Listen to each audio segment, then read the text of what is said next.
The twin moons of Varion IV hung low in the pale sky, painting silver light across the dusty plains. The colony lay quiet, the only sound coming from the soft hum of power lines that still clung to life after so many years. Most of the colonists were asleep, but one woman still worked under the soft light of the moons. Her name was Dr. Ilara Miles, an astrophysicist, one of the first humans to step on Varion IV almost 40 years ago. The others called her the last dreamer. Every night, she climbed the narrow steps of the old observatory tower and waited by the main console, watching the sky. For others, it was madness, like to stare at a silent sky, waiting for a ship that might never return.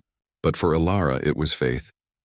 Decades ago, before the colony was built, humanity launched a fleet of exploration ships beyond the local system. The goal was to find a new home, a planet where life could grow freely again. Ilara's partner, Captain Adrian Holt, had commanded one of those ships, the Odyssey Dawn. He was brave, bold, and hopeful. Before he left, he promised her one thing. When the moons of Varion rise together, I'll come back for you. I'll come back with a new dawn for all of us. That promise had kept her going through long years of silence. The observatory was old and cracked. Panels flickered, dust coated the screens, and the antenna outside struggled to hold alignment. But Ilara refused to abandon it. Every night at the same time, she sent out a small signal, a simple code of coordinates and words, to Captain Adrian Holt from Dr. Ilara Miles, still waiting under the moonlight. It was her nightly ritual. Most colonists thought it was sad, even foolish, but they respected her enough to let her be. After all, she had helped keep the colony alive through countless disasters: food shortages, reactor breakdowns, radiation storms. She had earned her peace to wait in her own way. The years had been cruel to Varion IV. The once promising colony had shrunk from thousands to just a few hundred souls.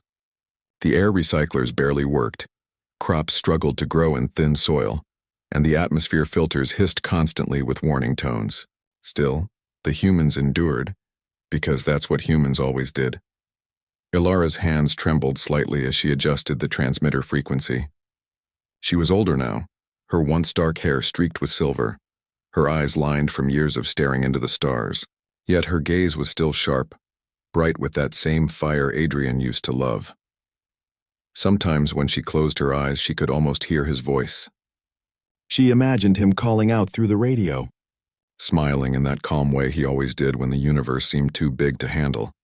But the radio only returned static. That night, the moons were brighter than usual, their light mixing into a strange, shimmering glow. Ilara leaned forward, intrigued.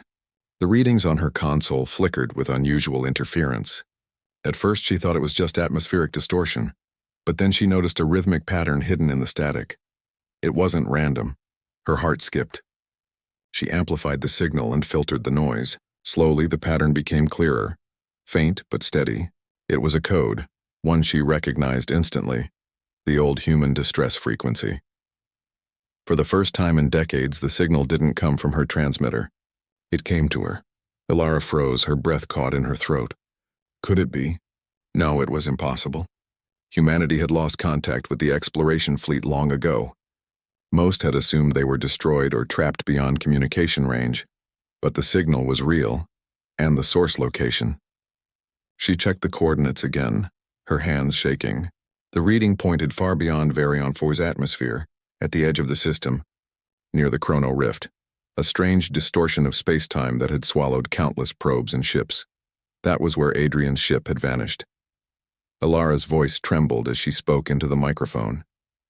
"This is Dr. Ilara Miles of Varion IV. Identify yourself." No response. Only static. She tried again, switching to every frequency she knew. Nothing. The signal kept pulsing, faint, steady, patient, almost as if it were waiting for her to notice. She sat back in silence. Her heart pounded. Could he really be out there after all these years? Or was this just the universe playing one last cruel trick on her? Down below, the colony's night watchman noticed her lights still burning in the observatory. He called up through the comms. "Dr. Miles, are you all right? You've been up there all night again." "I'm fine, Jonas," she replied softly, eyes fixed on the blinking light of the incoming signal. "Just running one more scan." Jonas sighed. He was young, born on this planet, and didn't fully understand the old stories. "You should rest, Doc. The moons will rise again tomorrow." "I know," she said quietly, "but I think something's changing tonight." After he signed off, Alara focused on decoding the signal. Hours passed. She barely noticed the cold seeping into the observatory as power levels dipped. The signal began to grow stronger, closer. By early dawn, the twin moons faded behind the horizon, but the readings continued to spike. The interference spread across every sensor. Even the colony's weather systems detected anomalies, and then, just before the sun rose, the sky lit up with a flash. It wasn't lightning. It wasn't an asteroid. It was something far stranger, a rippling tear of blue light across the upper atmosphere. The colony alarms went off. People rushed out of their domes, pointing at the sky. The rift had opened again for the first time in decades. Alara ran outside, shielding her eyes from the glare.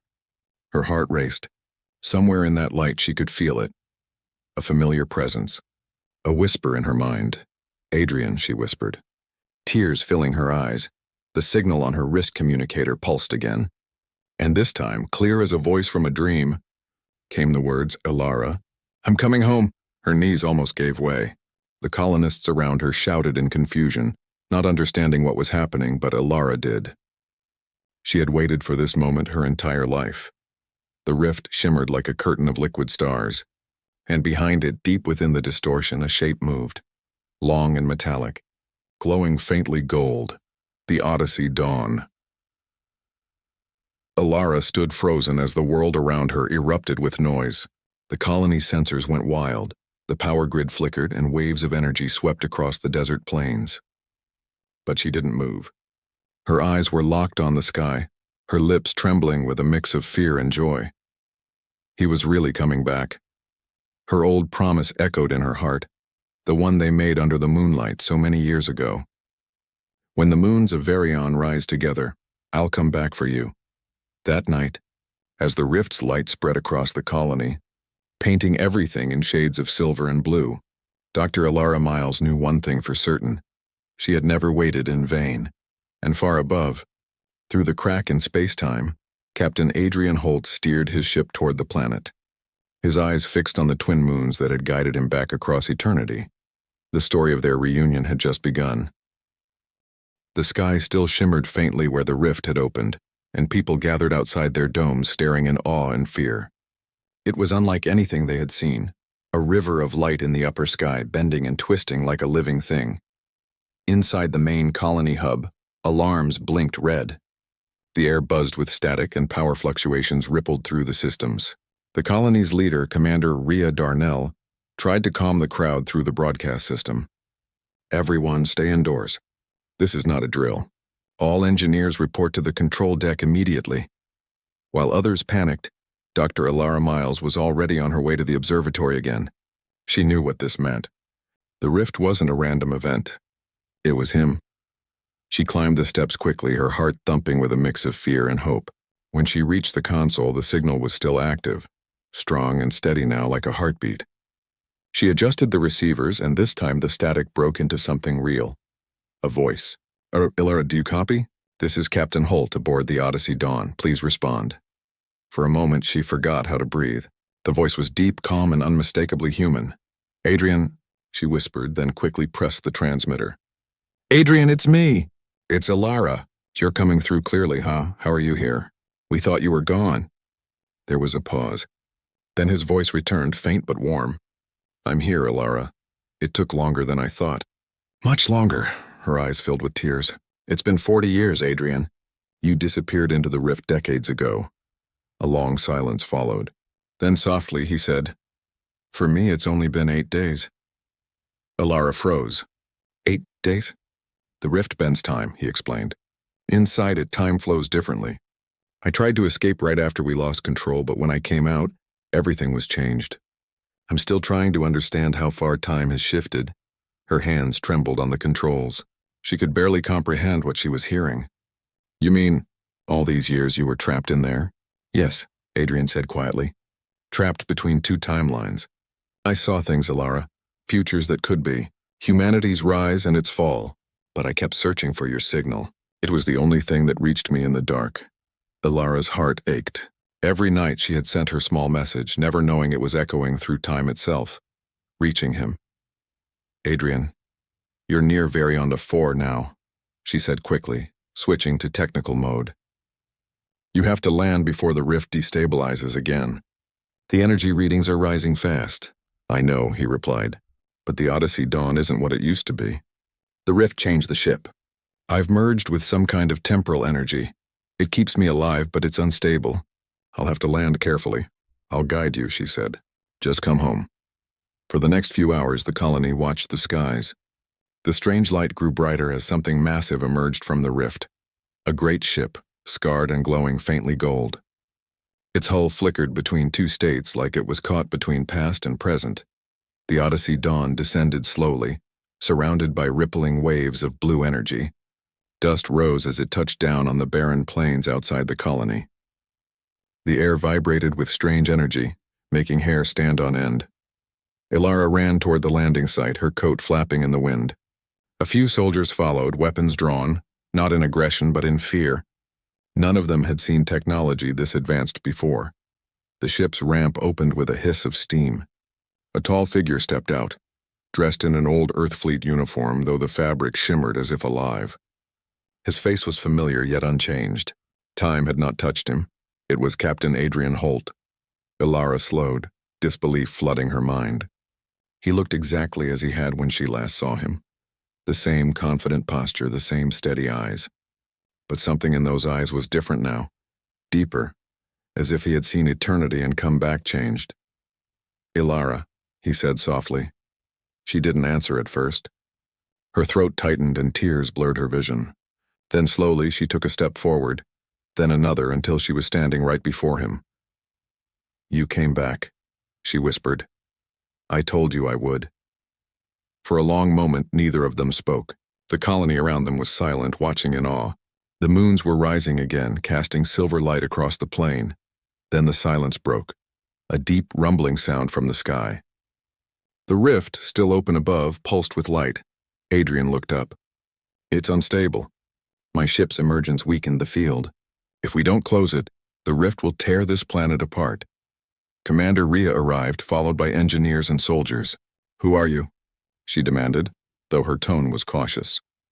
Adrian turned to her. "Captain Adrian Holt, Earthfleet. I led the first exploration mission beyond the system." "I assume Earth is gone?" Rhea's face hardened. "We haven't heard from Earth in 40 years. You're a ghost from history." "Then this colony is humanity's last hope," he said, "and it's in danger. That rift will collapse within 48 hours. If it does, the entire planet will be erased from time." The crowd murmured in fear. Ilara stepped forward. "What can we do?" Adrian looked at her. "We can stabilize the rift by creating a temporal anchor, something that locks time around the planet. Your colony reactors might be enough if we modify them." Rhea frowned. "That's insane. Our systems are already failing. You expect us to use them for something this unstable?" Adrian met her eyes firmly. "If we don't, there won't be a colony left to save." Ilara turned to Rhea. "He's right. He's the only one who understands this energy. We have to trust him." After a long pause, Rhea nodded reluctantly. "Do it, but if anything goes wrong, we pull out." Adrian gave a short nod. "Understood." For the next 2 days, the colony worked as one. Under Adrian's direction, they rerouted energy lines, rebuilt damaged relays, and connected the observatory's transmitter to the central reactor. The work was hard and dangerous, but no one complained. Ilara watched Adrian move among the workers, calm, focused, confident. It was like seeing him from the old days again. Yet she noticed something strange sometimes. His body shimmered faintly as if he wasn't fully here.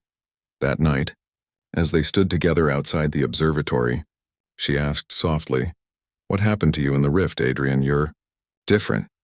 He stared at the twin moons for a long time before answering. "The rift is alive, Ilara. It touches minds. It showed me every possible version of humanity. Some where we thrived, others where we destroyed ourselves.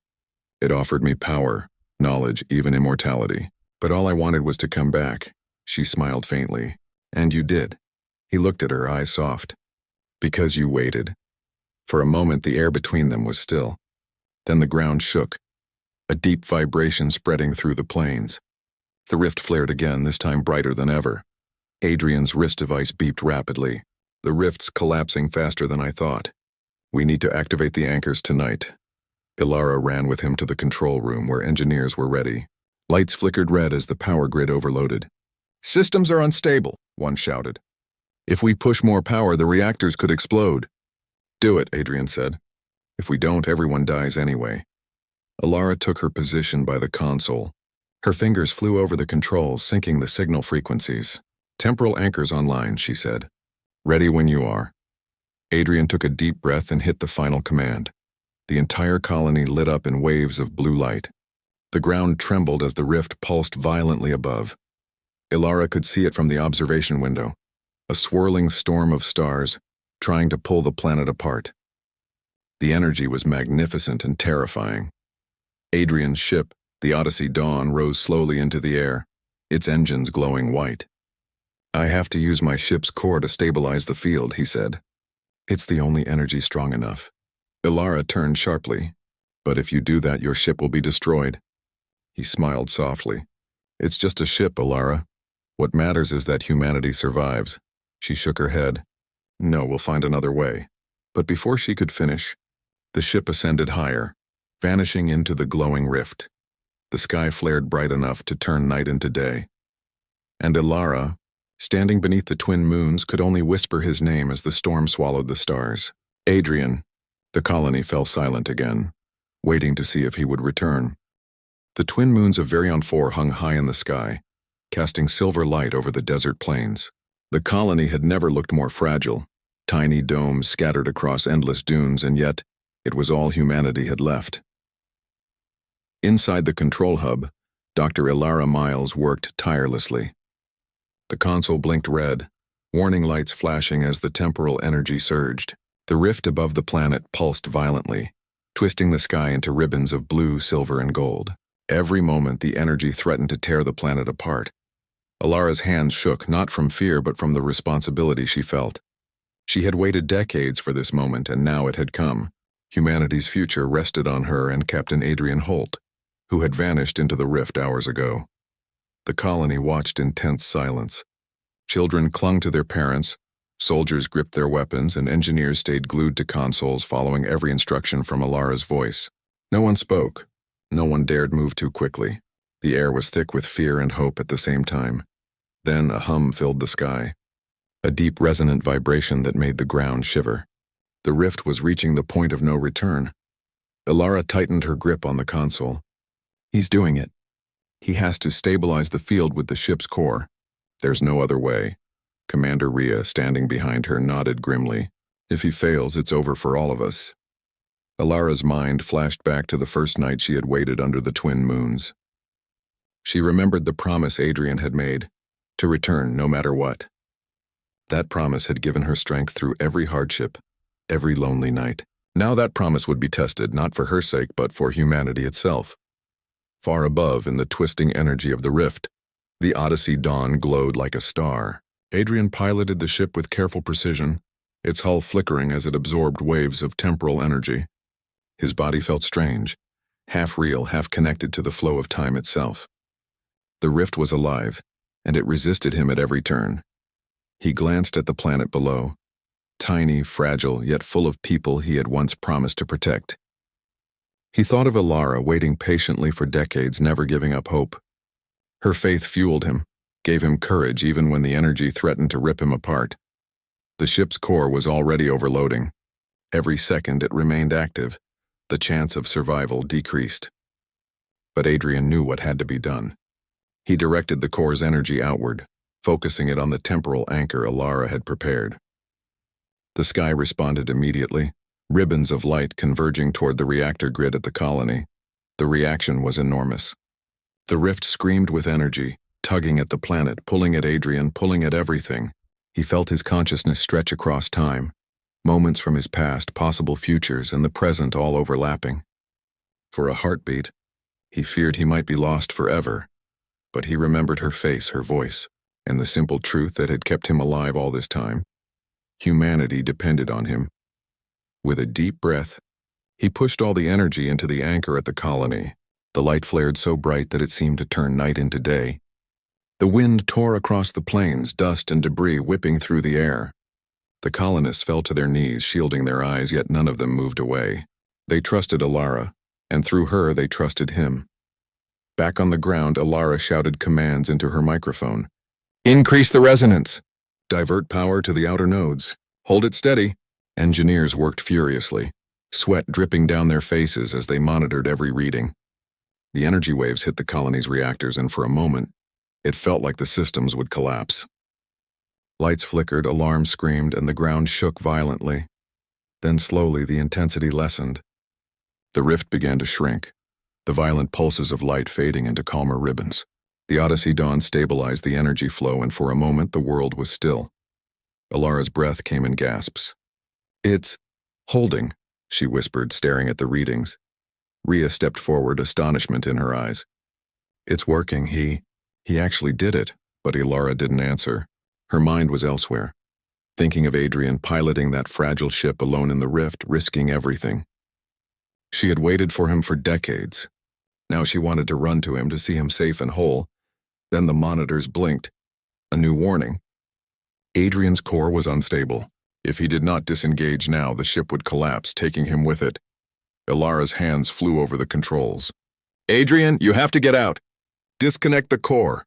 But the response came faintly through the comms, almost a whisper. "I can't. The energy. It will collapse if I do." Alara's heart clenched. "No! You're coming back, Adrian. You promised." A soft, steady voice came from behind her. It was one of the senior engineers, a woman named Mira. "Alara, maybe this is his choice. Maybe he's doing it so we survive. He's giving everything for us." Alara's eyes filled with tears. She realized Mira was right. Adrian had always done that, risk himself to protect others. Humanity had survived because of people like him. With trembling hands, she watched the final moments. The Odyssey Dawn glowed brighter than ever, the rift pulsating violently above. Then slowly, the ship began to disintegrate, its energy merging with the temporal anchors on the planet. A shockwave of blue and silver light washed over the plains, and the rift collapsed entirely. Silence followed. The sky was calm. The twin moons rose fully, bathing Varian 4 in silver light. The colony stood still, awestruck. And then through the haze, a faint shimmer appeared, a projection of Adrian's figure glowing softly. He was smiling at her, his voice calm and steady. "It's done, Alara. The planet is safe. Humanity has a future." Alara ran forward, tears streaming. "Adrian, you came back. You're safe." The projection shimmered and then slowly faded. He had merged with the energy of the rift, but in doing so, he had left a part of himself behind, guiding the planet, keeping the timeline safe. Humanity was alive because of him. The colonists cheered, some crying, some laughing in relief. Rhea placed a hand on Alara's shoulder. "He's still with us, in a way. You were right to wait." Alara looked up at the twin moons, glowing brighter than ever, and whispered, "Thank you, Adrian, for everything." Days turned into weeks, and the colony began to thrive again. The technology Adrian brought with him through the rift helped improve their reactors, stabilize food production, and repair failing infrastructure. Humanity had survived, stronger, wiser, and more united than ever. Alara never stopped visiting the observatory, sitting under the twin moons, feeling the faint energy that Adrian had left behind. Sometimes in the quiet of the night she could hear his voice in the hum of the systems, or see his shimmer in the energy currents. She smiled, remembering the first time she had waited. All those decades ago, it had not been in vain. And though Adrian had gone beyond the rift, his promise remained, a promise that humanity would endure, and that love and hope could overcome even the vastest reaches of time and space. Under the twin moons, Alara looked up and whispered, "I'll wait for you always, and you will always come back." The moons shone brighter, casting silver light across Varian 4. Humanity had survived, and for the first time in decades, the colony looked up at the night sky with hope. The story of Alara and Adrian, and of the last human colony, would be remembered for generations, a testament to courage, patience, and the indomitable spirit of humanity. Because in the end, humans endure. Humans hope. Humans wait. And under the silent, unwavering light of the moons, humanity's future shone brighter than ever.